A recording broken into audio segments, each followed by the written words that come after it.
1월 15일 월요일 매일 성경 묵상 본문 말씀은 신명기 6장 10절에서 25절입니다. 셰마 이스라엘과 교육에 대한 명령 이후에 10절 이하에는 가나안 땅에서 벌어질 수 있는 일탈의 가능성을 염두에 두고 경고하는 말씀이 나옵니다. 10절은 여호와께서 이스라엘을 반드시 가나안 땅으로 인도하실 것이라는 점을 강조합니다.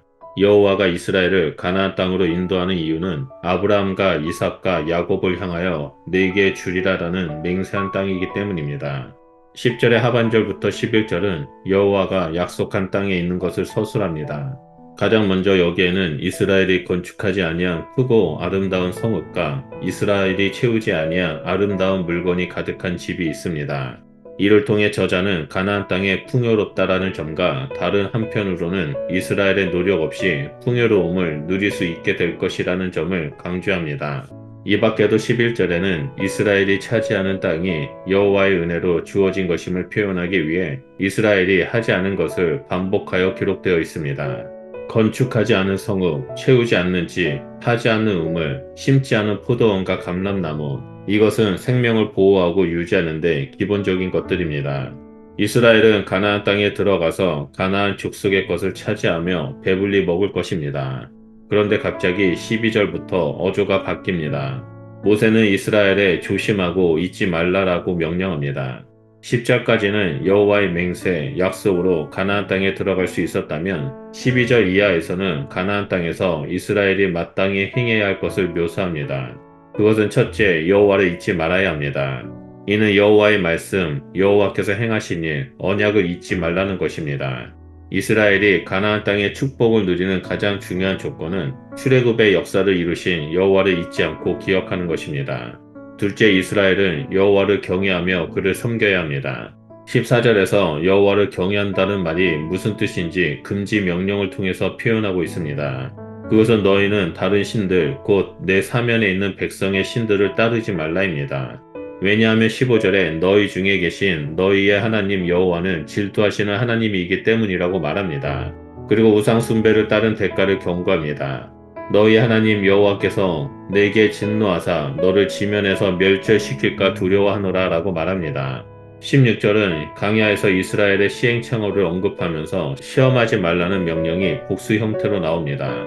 여호와를 시험하는 것은 여호와를 불신하기 때문입니다. 본문에 지명으로 언급되는 마사는 시험하다라는 동사의 명사형으로 이스라엘의 불신을 가리키는 대표적인 장소입니다. 이제 이스라엘은 여호와를 시험해서는 안 되며 여호와의 율법을 지켜야 합니다. 여기서 삼가 지키라는 말은 동의어 반복을 통한 강조로 반드시 지키라는 명령을 의미합니다.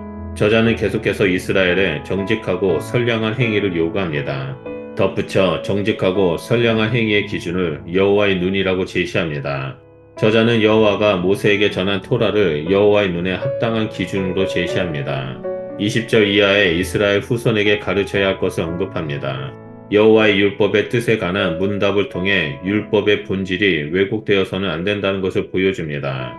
이 단락에는 반복하여 출애굽과 땅 정복이 나오는데 이것은 구약 성경에서 대단히 중요한 위치를 차지합니다. 여호와의 율법은 이스라엘이 출애굽한 후에 가나안 땅에 정착해서 살아가며 애굽의 삶의 방식으로 돌아가지 않도록 하는 중요한 기준이 됩니다. 하나님께서 율법 준수를 이토록 강조하는 이유가 하나님 자신을 위한 것에만 있지 않습니다. 이스라엘을 향한 하나님의 바람이 있습니다. 그래서 24절에 이는 우리가 우리 하나님 여호와를 경외하며 항상 복을 누리게 하기 위함이시며 또 여호와께서 우리를 오늘과 같이 살게 하려 하심이라 라고 말합니다.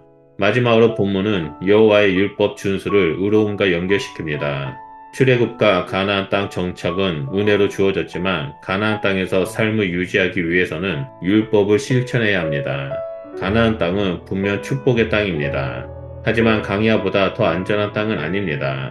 우리를 하나님으로부터 멀어지게 하는 것 중에 강력한 것은 풍요와 안정과 번영이기 때문입니다. 풍요와 안정과 번영은 우리를 망각이라는 늪으로 빠뜨리기 때문입니다. 망각은 모든 것을 허락하신 하나님을 잊어버리고 감사하지 않는 것입니다. 그 결과 더 큰 탐심으로 빠지고 탐심은 우상 숭배를 낳고 우상 숭배는 하나님의 질투를 낳을 것입니다. 그렇기 때문에 평강의 시간에 우리는 나태함에 빠지지 않도록 그리고 당연시하지 않도록 늘 깨어 있어야 합니다. 모든 것을 주시는 분이 하나님을 기억할 때 우리는 망각과 나태함에 빠지지 않고 믿음 가운데 굳건히 서 있을 수 있습니다. 우리가 삶 속에서 하나님께서 행하신 일, 하나님의 말씀을 기억할 때 더욱더 풍성한 평강과 은혜 가운데 머무는 축복을 누리게 됩니다. 이러한 축복을 우리만 누리는 것이 아니라 다음 세대인 자녀들에게도 모든 것의 주권자 되시는 하나님을 가르치고 그분의 사랑 가운데 나아오도록 도와야 합니다. 그래서 우리가 순종할 때 가진 은혜와 감사와 사랑을 전하며 함께 하나님을 예배하며 나아가는 거룩한 백성이 되어야 합니다. 오늘 하루도 하나님을 기억하며 자녀들과 함께 하나님의 은혜와 사랑을 나눔으로 평강에 이르는 복된 그리스도인이 되시기를 축복합니다. 기도하겠습니다. 하나님 감사합니다. 오늘 말씀을 통해서 하나님을 기억하고 하나님의 말씀에 순종하는 삶이 얼마나 중요한지를 보게 해주셔서 감사드립니다. 하나님 매일의 삶 속에서 우리를 구원하시고 우리의 삶 가운데 하나님께서 어떻게 역사하신지를 기억하며 날마다 하나님 말씀 가운데 서 있겠습니다. 그러할 때 우리의 삶을 통해서 우리 자녀들에게 그리고 이 땅에 하나님을 알지 못하는 자들도 주님 앞에 돌아오는 일들이 일어날 수 있도록 역사하여 주시옵소서. 우리가 하나님의 백성답게 거룩한 삶을 살아가며 다시 오실 주님의 길을 예비하는 거룩한 신부가 되길 소원합니다. 하나님 우리를 통해서 일하여 주시고 우리를 통해 이 땅 가운데 하나님의 나라가 확장될 수 있도록 함께하여 주시옵소서. 감사드리며 예수 그리스도 이름으로 기도드립니다. 아멘.